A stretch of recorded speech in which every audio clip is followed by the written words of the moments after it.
Tuan Ambo Tabungulu. Darilah dusun ke-7 Sirawik Pemancuang Kalam disusun dari Ina 10 Sabah Sayang 100 salam. Bukan kamu rangguit-rangguit saja terangguit daun pisang rajo, bukan kadi sabit-sabit saja jadi warih nantu. Kaya jadi warih di nantu adik lima go kita pakai tandu penghulu sandiko. Ambo yang tidak cedek pandai papah dan ku bicara. Adik katu yang disambahkan. Bakilatan permatu cincin melalah cacak di paran subang mata puak di telingo. Rundiang tagayang dalam batin mulunya lapa kabatulikan suri tagunjai dalam lamu.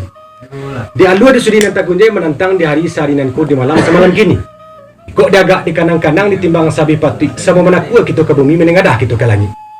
Di langit kabak kaujan sukulah bumi menanti garak dari Allah. Pandangan jauh balayangkan pananakut batukiakan tetukiak cando ke tengah rumah. Silarak bunga selimpayo jatuh silaru tiga tangkai bagarak alam medan mencayu mengkesit sepangkar suka sampai. Jika dikaji sebelum nanko takalu marawa kabaturiah sebelum padan kabaupu takalu mulainya maksudnya Allah kemagarakan. Kita kuatlah hari jemu pakai di karang janji jurundiangan bado aduk jalan patui. Magari panggillah kari baik ipa jubisan panjang bakaratan lawih besibiran jo bakorong kampung. Dan jauh lepekan panggil dalam pia makanan ini bau sejiran makanan turi. Maka sepakailah niat dengan mamak di hari sarinanku. Sadang wakatu bunga kambang anjong balaya jo musimnya sawah tetaga angin tibo. Kadang hati bukan kapalang melakukan dak dinan kuaso tercapai ini cintu. Baduri pandan di silayu tumbuh di pimatang di balik rumput dan bajelo. Berdiri adek di pusaku. Jamu di saru jemek datang alik dipanggil lah tibo. Adek itu sarak laba satu kajian samo baamalkan ba itu pitu asalamuku. Anak je bapak laba tamu hatilah samo rejaniakan mukul samo diputiakan ba itu tandu hati suku. Salorong di badan diri kami. Gani apa kandak pada ragi nak jadi batiak pakalongan. Rusuh laga yang dalam biji hujan di langit berantikan. Intan ditimbang di taraju, perak diletak di tuangan. Mangku tertahan gabak di ulu, bunyi gurah mengandung hujan. Hujan di bari berasa, panih bari bapuhun.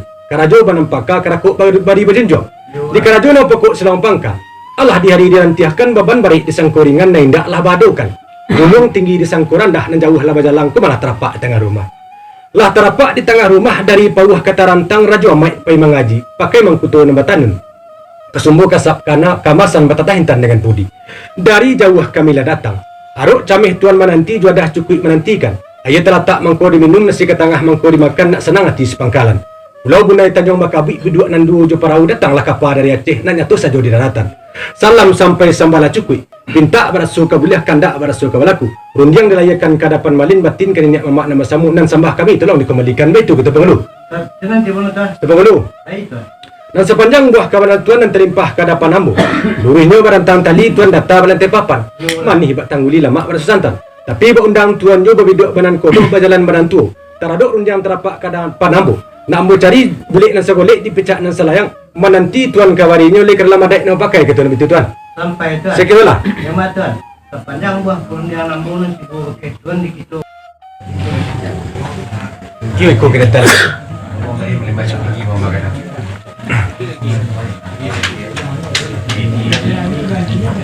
Tuan ambo tuan penghulu. Baik tuan. Burung panamu burung pikau dipikir nak rang pada laman suruh pun tuan nan taimau ni mamak sama di dalam. Rupunan sepanjang buah kabaran tuan terlimpah ke hadapan ambo tercurah kanan banyak lambu bau katu bayu. Kabulatan katu supaket tanamu meninjau ambo tagak di bukit kematuan. Tanamu menyelau ambo di lurah nan dalam. Maka dapatlah ayah nan jani yang disayat nan landai kabulatan katu semua pakai dibulik dan segolek dipicak nan selayang. Setantangan dipandang jauh dilayangkan pananakuk betukiakan ditukiak candau ke tengah rumah. Malah galan kabuninya aduk di juadah nan ke tengah. Elok susunya nampak sirih, elok atuknya nampak gambia gamak sadang tampan ado kacak tabau lelo terpakai ba'abanalah dan lihat sakah tu. Dek tukang ndak talukihkan, dek malin haram tabacukan, Allah lah saja nak tahu. Adapun pinta pintu tuan di kerajaan pokok selama pangka. Haruk dalam hati cabeh dalam kiri-kiri tantang na ia ke tengah minta diminum nasi terletak minta dimakan ke bakih kami datang kami tu mana lalunya tuan. Amannya tuan. Boleh ayah ke pambula boleh kata semua pakai artinya supaya pakai kami membari kata boleh ini mamak nak datang resiko. Ia berundang tuan tu. Batagak di sungai Buluh selirik jalan nak ke Padang sedang batanak kami lenamu aku nulah makan nanti dah. Tapi semantang nama itu tuan. Berundang tuan ju raja mai peneka kalian singgah ke pasar orang Batipuh datang dari Tanjung Perak pakai mangkutu ami hurai. Tentu di ma batang taguliang sinan cendawan tumua. Di ma tanah dipijak langit di sinan kita junjung di ma kampung dunia adek di sinan kita pakai. Itulah kata sebenarnya. Adek dan sebenarnya. Artinya jirak jelatang dalam padi dia sak tanya layu. Diubik tanya mati. Tapi semantang nama itu tuan. Berundang tuan ju ibarat orang Melayu aku mah. Biasa dek kami sampan kayu Bidua upiah panayang galah tar cameh kami balatakkan ke kapal basi lawik gadang ombak ku tibukum. Minta penapik kadapan kajuno pokok sampang ka batinggang tuan tanya tu tuan.